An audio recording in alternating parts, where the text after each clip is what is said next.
Hey, everybody, welcome back to your Dawn of Autonomy podcast. I'm Dawn Zoldi, your host and the CEO of P3 Tech Consulting. We are in October, and it's a brand new month that we've dedicated to this theme of dual use, sponsored by FIXAR. And today we have with us Chris Corgnati from FIXAR to kick this month off. So, welcome to the show, Chris. Thanks. It's great to be back. And Chris is saying back because not only has he been on the show previously, but FIXAR separately has been on on our show previously as well. So we'll drop some links eventually into the chat there for you to go back and watch those on demand. But again, Chris, great to have you back. And for those that maybe didn't see the previous show or don't know a lot about you, can you give us a little bit about your personal background first? Sure, I'd love to. I'm going way back. I would call it my previous life. I was in the United States Navy for about 25 years. Most of that time, I was a naval flight officer flying P3s. And the last 3 years in uniform, I ended up running all the Navy's airborne ISR programs out of the Pentagon, which included all the unmanned. So I spent the better part of the last decade in a variety of roles, both consulting and C-suite jobs in both services and manufacturing companies. And sort of seeing the industry from the government side, from the commercial side, both defense related and civilian use. So I've got a pretty broad perspective, I think, of the industry. I'm thrilled to have joined the board of FIXAR here this January this year. And so, enough about me. I'm here to talk about FIXAR. So I love that. And you've been groundbreaking in so many different areas, including one of the first involvement in one of the first organ deliveries by drone. And, so FIXAR is so lucky to have you, Chris. So speaking of FIXAR, of course, that's what we're here to talk about. Tell us a little bit about this amazing company. sure, we'll get into some of the origin story a little bit more, but at the base, it's both a software and a hardware company designing innovative unmanned aircraft specifically for the beyond visual line of sight world. These aircraft really excel and really shine when you can start going long distances beyond visual line of sight. Our founder, Vasily Fenbets, excuse me, I always have trouble with Vasily. I apologize. Founded the company back in 2018, and with a very unique design. And FIXAR stands for fixed angle rotor. That's where the name comes from. And we can kind of get into what that means as we go through here today. Okay, that's news to me, fixed angle rotor. So I Right. already learned something. That's why I love doing this and having the opportunity to interview people. Super cool. And honestly, Chris, we're going to show some images here shortly of the various drones that you guys put out. But when you say very unique design, it absolutely is. I remember, and maybe it was commercial UAV. I don't remember the show, but I remember the very first time I saw, and it was the 007 Correct. on a show floor in red, with kind of that big fin kind of in the back and like a triangle. I was just like, this is really different looking, tell me more. And that's kind of started my journey learning about FIXAR, but super cool. Now, you guys have,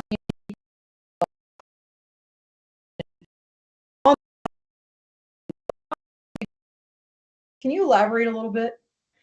Sure. I think, we realize that, going forward, autonomy is a part of safety being one of one of our core values, as well as, simplicity. I think you get reliability and safety through simplicity, and that's the core of the FIXAR design. The only moving parts on the aircraft are the rotors themselves. All the control is done by varying the RPM of the motors. So no control surface, no rotating motors, no rotating wings. Not, there are other innovative designs out there that accomplish the same thing, but I think the level of simplicity that's been designed and built into FIXAR really sets it apart because it's going to be more reliable and more robust with less moving parts. Amazing. Now, if I remember correctly, this is a little bit more than a 5-year journey for the company. Like, let's go back to Understood. 2018. Correct. So there's been so many developments and key milestones along the way. Can you just kind of briefly walk us through how far the company has come in this short period of time? Sure. Like I said, I've been here a year, so I can't take credit for anything prior to that. but they've done an amazing job. Founded in 2018, started off with some prototypes, got into a flying version of 007, got delayed a little bit by COVID, and really started selling 007 for real in 22. So it's only been on the market for about 2 years. As soon as that starts flying and gets out on the market, 025 gets into development in earnest. It's flying, and we've got a big launch event coming up that we'll talk about later in the show this month. But yeah, it was so exciting to see the first videos of 025 take flight and see what that aircraft is going to become. So it's a really exciting time for the company. And then already we are conceptually looking at what we're calling FIXAR 300, which is a 300 kilogram version of FIXAR 025. That this technology is going to continue to scale. So we'll save that to later in the show, I think, when we talk about future developments. But yeah, going from 22, just starting to sell 007 to now 2 years later, introducing a brand new product, same technology, but scaled up and much, much improved in 025. Come a tremendous progress in just 2 years. So really proud of the team and everything they've accomplished in a short period of time. So that is, and I think we're going to pop up our first image here as we talk about, as the company is being formed, as you guys progressed over time. What are the main problems or problem you're trying to solve in your design and in what you're trying to achieve? Really, it's enabling our customers and whatever their mission is. So we want, again, we need it to be safe, reliable, and simple to enable them to do their job. Because at the end of the day, what are we doing with UAVs, right? We're either collecting data or we're delivering something, right? Those are really the two, obviously you branch out from there to a bunch of different, more specific use cases. But these aircraft are flexible in that you can do both. The 007 that we just had up on the screen, the gondola, we call the gondola in the middle, you can swap out payloads without doing anything to the rest of the aircraft. The battery, the autopilot, the structure of the aircraft, everything else stays the same. You just swap out that gondola. So the same aircraft in the same day can very quickly be converted. If you had a camera on it and you needed a LiDAR, or you needed, very easy to swap those out. So same aircraft, multiple missions, is part of the design criteria. And then that in 007 out of the box in 2 minutes we call it 5 minutes for a normal crew, 2 minutes for a FIXAR crew. Literally out of the box, you snap on both of the wings, you connect the pitot tube, you fire up the software, and you can be airborne in 2 minutes and operating, which obviously in a public safety or military or defense application, time's important. So the portability, and it all goes in one Pelican case. So that aircraft in system is really designed for sort of quick reaction and portability. Again, in a commercial sense, you can put it in the back of a small SUV, easy. It's one Pelican case, and very easy to set up and operate. So again, that gets back to the simplicity and the reliability of the system. And I imagine since this is dual use month on the defense side as well, all those attributes are critical on the battlefield as well. Right. I want to talk for a second about the software side, because you mentioned autopilots, and I know you all have developed your own advanced technologies to deliver these reliable solutions that combine with your hardware. So tell us a little bit more about your autopilot and some of the other things that you've developed. Sure, and let me sort of preface that a little bit with our structure, because a lot of people don't know this. So FIXAR Aero is our R&D and manufacturing company and facility out of Riga, Latvia, right? EU country, member of NATO, and very much a Western European supply chain running in there. FIXAR Global is the U.S. Entity that we created this year that now owns FIXAR Aero. So FIXAR Global is a standard Delaware C Corp here in the United States, which owns this manufacturing and R&D facility in Latvia. And so segue from that into that full stack, proprietary technology that we've developed, all the way down to the circuit boards for the autopilot are designed and built specifically for FIXAR. It's pretty unique, and it goes to the autopilot, it goes to the ground control station, all of those things, up to but not including sensors and radio links. Those are not developed in-house, but the entire structure of the aircraft, and the way it operates and how it operates and the brains of it are completely proprietary and held in-house. So. Okay, well, that's, look, Chris, you're former military, I'm former military. We've been watching kind of the geopolitical back and forth in terms of drone technology, and in particular with China and, Chinese made drones or Chinese made components, and the birth of the blue, and then of course AVSI's green program. You've opened up a U.S. Company to as kind of that umbrella company over the Latvian manufacturing, control that supply chain, I think is really critical when you're talking about dual use. Yeah, absolutely. And yeah, we're currently going through the C3, C6 evaluation in Europe. And when we complete that, we're queued up and we're looking at both green and blue here in the United States as a follow on. And so had already started C3, C6, so it made sense to complete that process, use those lessons learned to get ready for blue and green. So absolutely. Yeah, the supply chain is always a big deal. Sorry to interrupt, but for those that don't know, can you explain what the C3, C6 is exactly? So it's sort of an equivalent certification is blue, where they're looking at cyber, looking at your build of materials, looking at the comm links. Yeah, it's fairly analogous, and I hope I don't misspeak here. C3 being line of sight, C6 being beyond visual line of sight, I think is the distinction in Europe. So we're hoping to finish that up here in a month or so. So that's well underway. Okay, that's amazing. That's great news. And yeah, it makes sense that you would then target, green or blue, as a follow on to that success. So we'll keep watching to hear the news. So we talked a little. Go ahead. I don't know if I answered your question on software entirely. So beyond that, so we have our ground control station.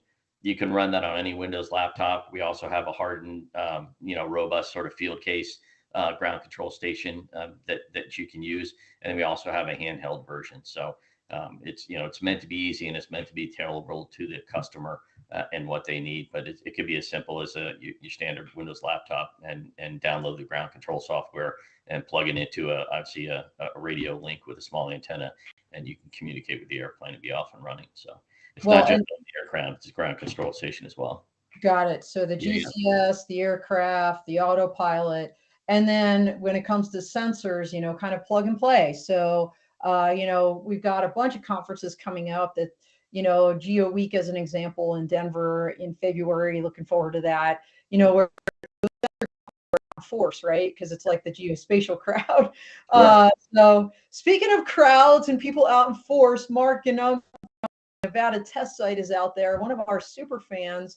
We love Mark, and thanks, Mark, for saying good morning from Nevada. We appreciate you. And by the way, fun fact, Mark is going to be on our upcoming full crew at the end of this month as we look at R&D. By the way, as is Chris. Yep. So we're going to have a great panel for that. So stay tuned. That's Tuesday, I believe, October 26th, at 9 a.m. Mountain, 11 a.m. Eastern. Let's talk about the 025.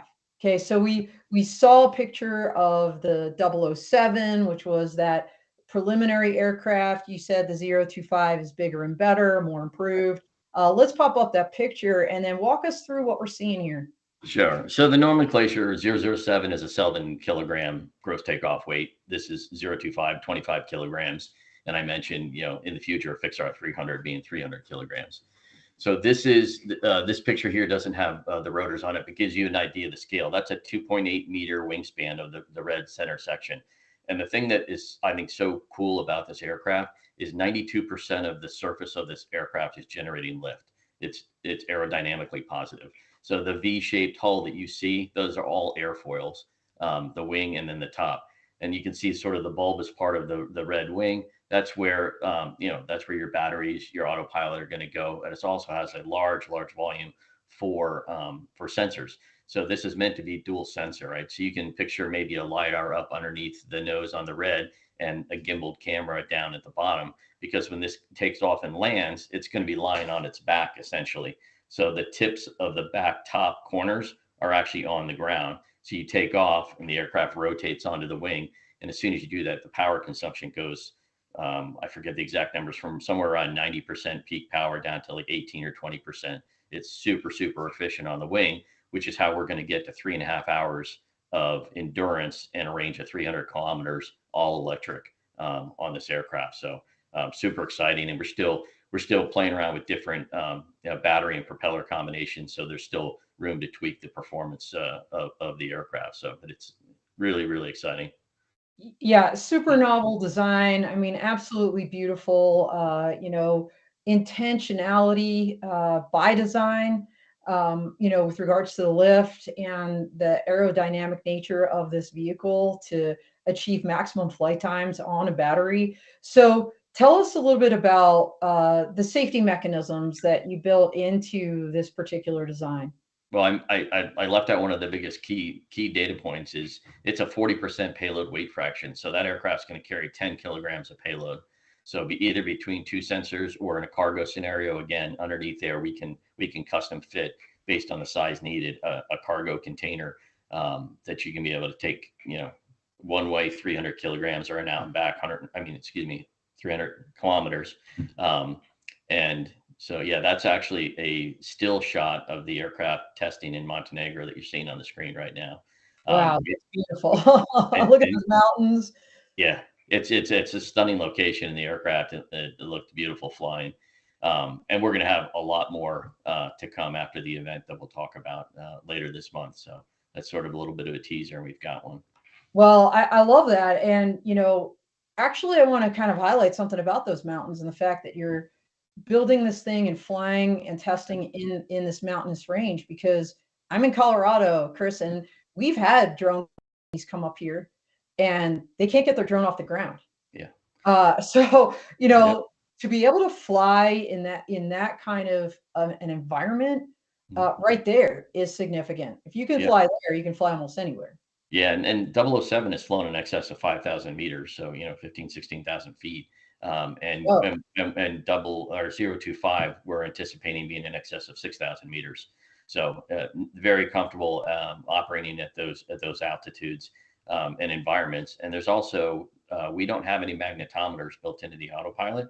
So if you're in a high magnetic environment like you do in mountains with a lot of interference that you can get, especially if you're flying close to the mountains, we don't have that problem because of the design of the control system. We are not susceptible to that kind of interference. So another big advantage of flying in that environment with our aircraft.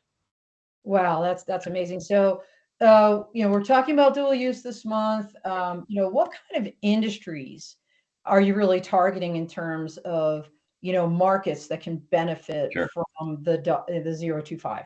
Yeah. Again, dual use is the perfect way to look at it, right? Because we're building the aircraft, and you tell me what you need to do, what your mission set is, and what your preferred sensor is, and we'll integrate it and help you achieve your mission. So, the way we do that is obviously you build the truck and you leave it open. So we have APIs to be able to talk to the different sensors, the different comm links. We've looked at LTE communications. We've got some extended line of sight options. Eventually, with 025, we may look at a Starlink or some other satellite-based option on there. But the company itself started out entirely looking at commercial, and we've pivoted in the last year for actually this is the perfect segue, right? Is dual use is like when I joined the company, they were like, "Hey, Chris, do you think people in defense would be interested in this?" And I was like, "Why would they not be? Because it's a great aircraft, and if I can go collect data with it or deliver something with it, I can do that in a civilian world, and I can do that in a military or border security or any other, um, you know, security environment, really." Yeah, absolutely. And I want to ask you a question about advanced technologies because everybody's talking about artificial intelligence, right? Like AI enabled this or that. In terms of the zero, what compatibility does it have with AI, with things UAS traffic management infrastructure, and even with like fleets of drone, like an entire fleet, if someone has that. Sure. We've designed the aircraft to be agnostic to sort of external systems, right? So it should be able to work in any UTM system. Again, we have APIs for the ground control station and other things to be able to operate in those environments. the autopilot itself is AI compatible. We have a partner that we won't talk too much about today that we're working with. We've already incorporated ground tracking, object tracking with a camera, through AI. That if you highlight something on the ground, a truck, a building, that we can lock on and track that even if it's moving. So those kinds of capabilities will continue to be rolled out through a partnership. We don't do AI in house, but we certainly understand it and know how to incorporate it. So that's how we're, much like an advanced, we sort of look at it as like an advanced sensor, right? We're not going to go out and make the next best LiDAR or next greatest camera, but we want to partner with those folks and make sure that we can put it on our aircraft and service our customers' needs. So that's how. And I imagine that's the case too, Chris. I'm going off script a little bit, but also on the back end, right? Those analytics. Sure. That can produce actionable intelligence out of that data. Yep. I assume the data that you produce is also plug and play with analytics companies that do that work.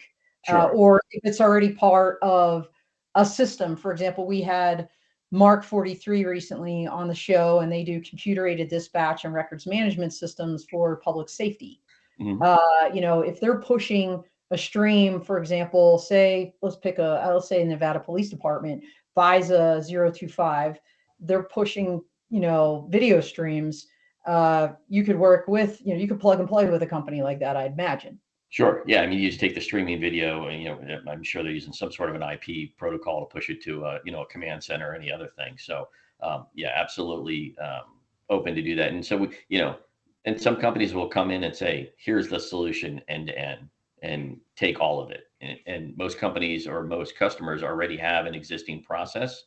And they say, hey, that's great, but I use company Y to do my post-processing and I use this UTM system. So, we like to come in and work with them and say, okay, yes, we can do that. Let's tailor a solution that meets your needs. Tell me what your sensor is. Tell me, do we need to do some trade-offs? Do you need longer endurance? So we put a smaller payload or, vice versa. We want to make sure we're meeting the customer needs. So we don't dictate in a complete end-to-end solution. Yeah, we have a great question from the audience, Chris. Garrett Christian is asking, has FIXAR connected with AFWERX Prime or I don't know if they go by TILO or TILO, sorry, but AFSOC, right? The Air Force Special Operations Command. Have not had a direct conversation, but I would love an introduction if you'd like to make one. We'd welcome. Yes, so Garrick will be putting Chris's information here. You can always also reach out to me if you want to make a direct connection with one of our guests, but Chris will give his email at the end. Or Chris, if this is a great opportunity, maybe just throw it out there now so Garrick has it. Sure, yeah. My direct is just chris.corgnati, spelled Corgnati, at fixar.pro. Or if you hit info@fixar.pro, we'll get it routed to the right person. All right, awesome. Thanks for that question, Garrick. I mean, everybody, I think, in the industry got locked on into the Defense Innovation Unit because Blue, but there are so many other innovative units out there in the DoD, AFWERX being one, AFSOC, and Special Ops Command in general. Chris, you know this. Yep. They are the early adopters of emerging technologies, and they have this contract ability, I think, that some, just kind of the big monster Air Force may not have as readily at its disposal or as easily employable. So super cool. Yeah. And I think DIU is making some inroads now. They're opening up the application process so you don't have to try and break through that wall or have an existing customer. So I'm seeing hopefully some progress on that front where it's going to be easier for folks to get into the process and get looked at, get certified.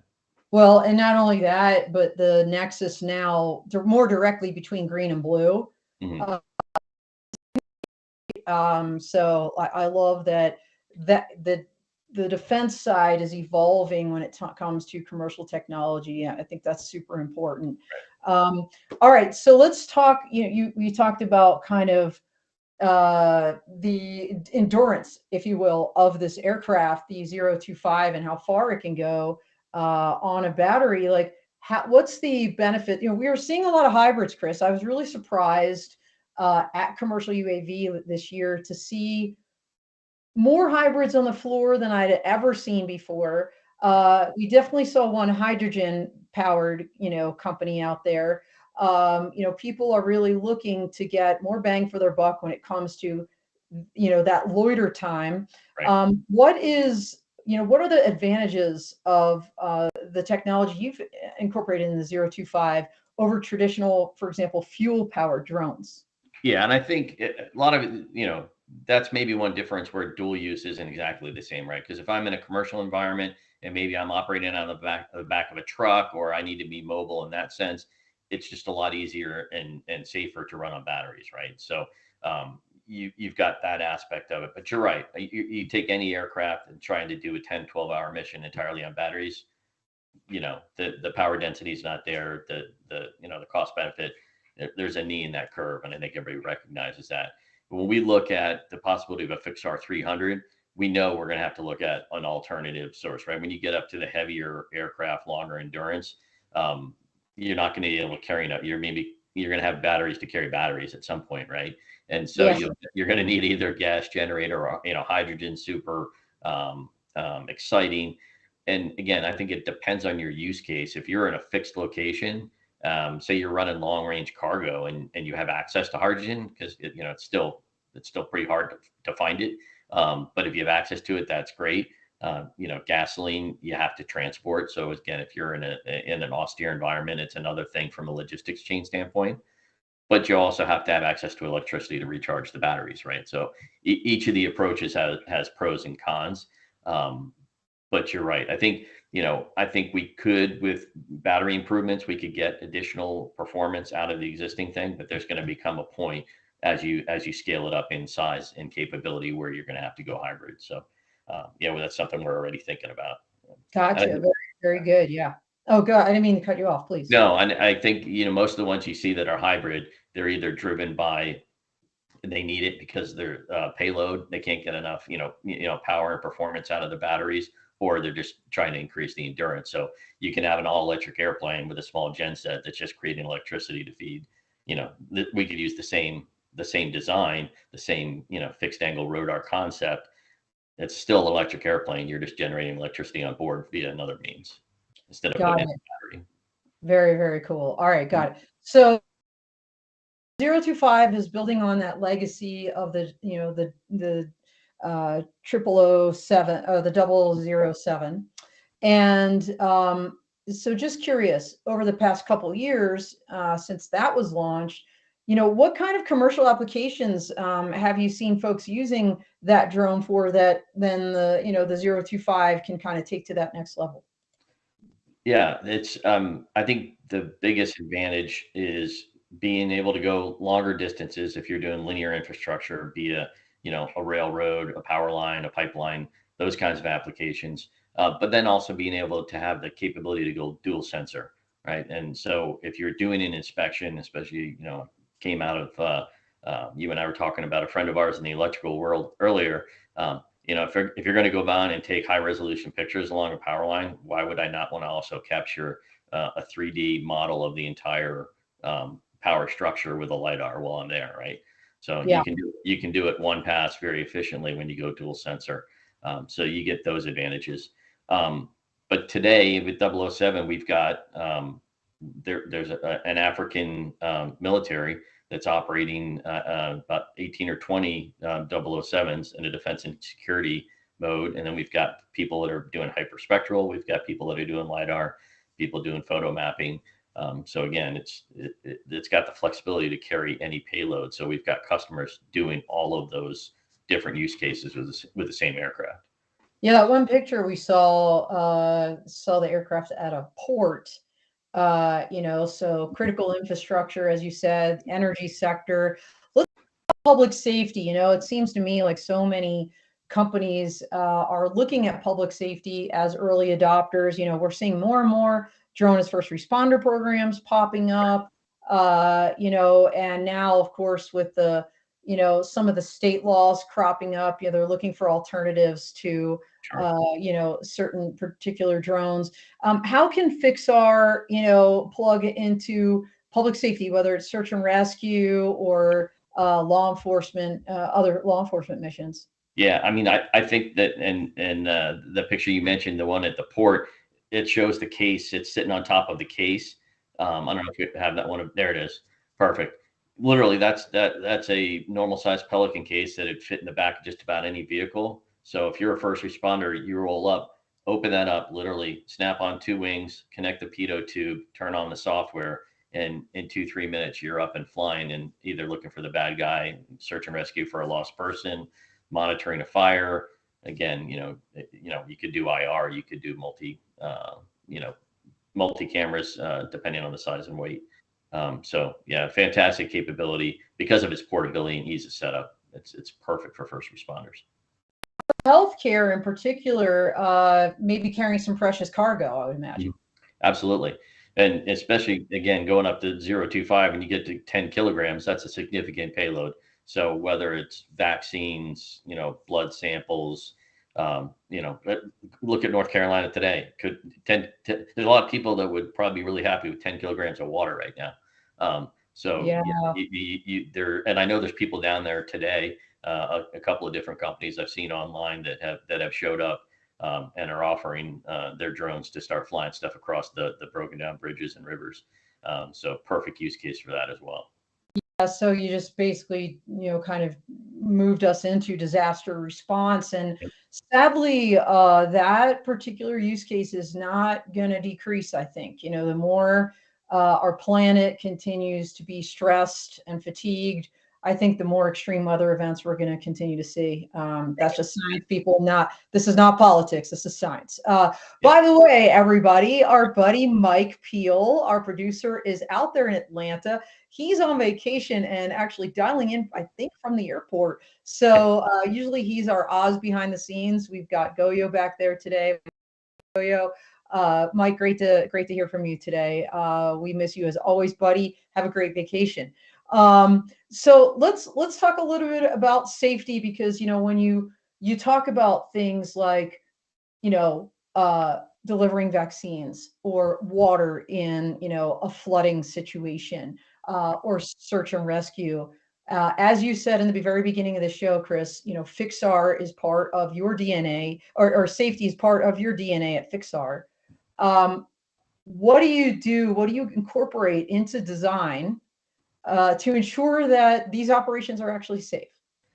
Sure. I mean, you have, built into the autopilot, you have options, right? If you lose comlink, the aircraft's going to either loiter, if you told it, loiter, try to reconnect at a certain point. It's going to say, I can't reconnect.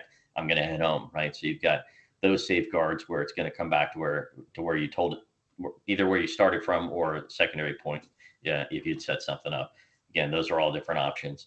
If you had a problem in flight, you have the option to tell the aircraft just land now. So it's going to come down, and you can designate a point, excuse me, and bring the aircraft down gracefully if need be. We go when you're out flying. If you have an airspace intruder, okay, you get another aircraft in, you get an airspace conflict. Hey, tell the thing, hey, quickly drop down, hold at this point. So you've got functionality built into the software and built into the control systems to anticipate some of those scenarios, to be able to react very quickly. And then again, the number one safety factor of this aircraft is its simplicity, right? Electric motors are inherently very reliable, and the aircraft itself is very well built. It's Kevlar, it's fiberglass, it's carbon fiber. It's got a little bit of aluminum, so it's very strong where it needs to be strong.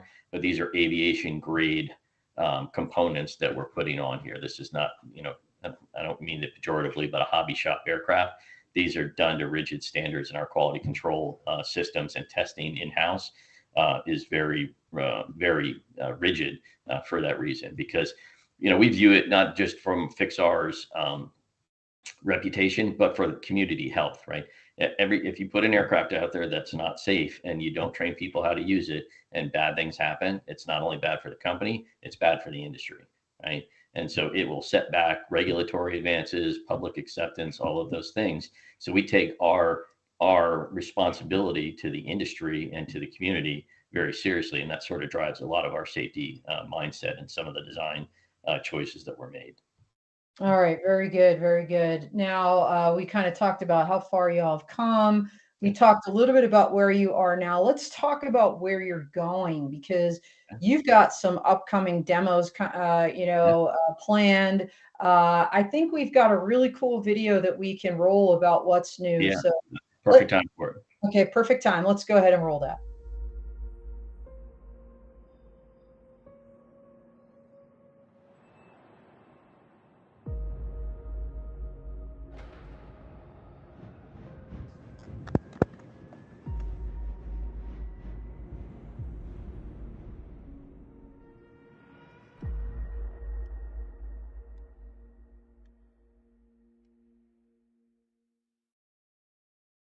All right. Perfect. So Yeah, 2 yeah. weeks. It's coming up Yes. in Yeah. 2 weeks. Quick little teaser video, and I hope you get a sense for it. You've seen the mock-up. It shows the production one. I mean, it's just a good looking airplane. It is so cool. Yeah, just the lines on it are super. It's a beautiful aircraft. It really is. But yeah, we are really excited. So 16 to 18 October in Montenegro. We're doing basically 3 one-day sessions. We've got somewhere upwards of 70 folks coming from South America, Africa, Asia, Europe, coming out to see this debut in a real environment. So if you're interested at all and have the opportunity, please reach out to us. We probably can squeeze in a couple of more. Alex is going to be mad at me for saying that, but there's always room for more people. And we'd love to see more folks out there. But it's going to be a full day of company intros, briefings, hands-on answering questions, showing people, and then a great flight demo in a real-world environment. We're going to go out to the airport in some of those beautiful mountains that we saw in the other picture, and actually do some missions and show people what the aircraft can do. So yeah, we could not be more excited about that coming up here in 2 weeks. Now, I assume, so is this going to be like live streamed, Chris, or are you guys, I assume, will do the demo and maybe tape some video of the successful. There will be plenty of media post event. Yeah, we're not planning to live stream it because we want to get folks there and in person and focus our attention on them. But we will absolutely be capturing as much of that as possible and sharing that soon afterwards. Absolutely. All right, Yeah. sweet. And on that note, I believe we do have a registration link. If we haven't dropped it, we will drop that in the chat. It Sure. sounds like the bleachers here from people globally coming to Montenegro or going to Montenegro for this demo. But if Chris can squeeze you in, he'll try. So drop him a line, check out the registration link, email Chris. So that's kind of the 30-meter target, right? We're looking at 2 weeks from now for that particular thing, Chris. You know, we're heading into, well, hey, we're in October. We're in Q4, 2024. Yep. We're looking ahead to 2025, which we hope year, not only for FIXAR, but for the entire industry, as God willing, global beyond visual line of sight regulations will start dropping. As you look into your crystal ball, what do you see on the horizon for FIXAR going forward? Yeah, so we're focused primarily on getting 025 into production and starting to deliver to customers that have already expressed interest in that. So that's our primary focus. We're also doing something we call FIXAR in a box, where we have customers that have asked for the software and the autopilot to put into their own aircraft. And we are actively engaged in discussions with a number of folks to do that as a software as a service option. And we're also in negotiations with a couple of folks on doing licensed manufacturing for 007. Now that's a stable design. It's out in the field. It's a great aircraft. And there are people that are interested in potentially building it themselves as a white label solution. So we're actively engaged in some of those. So on the business front, we've got some other avenues that we're pursuing, but from a manufacturing and sales, we're all in on 025, and that's our primary focus as a company. And also, one other exciting announcement is we will probably be going out to the capital markets again for a fundraise here in the very near future. So if there's any investors on the line that would like to chat, please call me. Happy to set up a separate call and talk about that. But we'll be back out in the market here shortly with an opportunity for folks to invest in, again, what I think is a an unbelievable design, a great company, and a great time to be involved and get in. It's really exciting. The next couple of weeks are going to be awesome. Yeah, and I think we just popped up your LinkedIn Perfect. link there so people can Good. connect with you as well. Whether looking to invest, whether looking to buy, or otherwise collaborate with FIXAR. Yeah. Lots of different ways to reach the Oh yeah. company and Chris. Sensors, comms, anybody. We'd love to partner with everybody. Yeah, I mean, better together. That's what I always say. So Yep. pretty cool. And then, of course, as we talked about, we've got this FIXAR 300 on the horizon. Yep. And so more and more exciting things coming down the pike for FIXAR. So Awesome.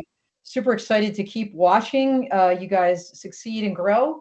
Uh, Besides Montenegro, as you look ahead, Chris, for this year or maybe beginning of next year, are there any particular shows where people might actually get to see your team or touch and feel these drones for themselves?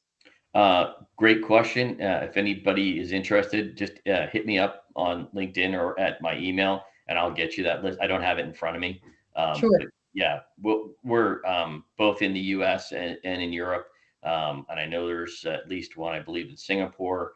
So yeah, we're expanding our dealer network. We've sort of, we want local partners in countries because we don't just want to sell it. We, service and aftermarket support. It's best to have a local representative that we found that's working really well. And so we're continuing to expand that network of trusted partners around the world that can help us, again, not just sell, but continue to service it and help people achieve their missions, for years to come. So to support that, we want to get to different shows around the world. So we're still finalizing that list. Is why I don't have a great answer for you. Not a problem. And shameless plug on my side, speaking of global expansion and Singapore, Chris and I were talking before, I'm opening up Autonomy Global on January 1st, a global digital media website. It will have 9 language plugins in traditional Chinese. So our folks in Singapore can read our articles in their own language, and really excited about that and kind of growing with the industry, because I think 2025, I don't know. I have a feeling 2025 is going to be a big year, and I don't want to jinx it, but that is just kind of my hope and kind of my thoughts on where we're going as an industry. So anyway, we are almost at our close of our time together here, Chris. Really appreciate you. Appreciate FIXAR for sponsoring this month of dual use. Excited to see what you guys have coming down, down the pike here. And as we close out, do you have concluding remarks to send to our audience? Well, first of all, congratulations on the new launch. We look forward to supporting that in the future. I think that's going to be awesome to again, to reach that global audience, which is, obviously where we want to operate. And again, if I can provide any more information or have follow-on conversations, you've got my contact information. Hit me up on LinkedIn. Don, you've asked me this before about what I thought about 25. I am much more optimistic than the last time you asked me that question. So I think 25 is going to be a big year. We're excited. Yeah, I think we're honestly, Chris, I think we're counting on it, right? Yeah. I almost feel like it has to be. Yep. It really has to be. Like everybody out there is relying on these regulatory bodies to move forward. Yep. And now is the time. We've got so many successful use cases and safety cases built along the way between the waivers and exemptions that have been given over time globally. It's go time, and it's going to be a great year. But speaking of other great things, by the way, you can hear Chris tomorrow as well on Clubhouse. So our month of October dual use Clubhouse is tomorrow at 1 p.m. Eastern with our hostess with the mostest, Maggie Schuster, and her cohort, Sam Scully. Chris will be one of several. So if you want to know what's going on the rest of the month on Dawn of Autonomy, join that conversation, and you'll hear from all the companies that are going to be on the show and learn a little bit more. So that's all she wrote. Thank you so much, Chris. It was, as always, great having you on the program. And thank you, everybody that jumped in the chat and everybody else that didn't, but that did watch. We really appreciate you. And we are out here.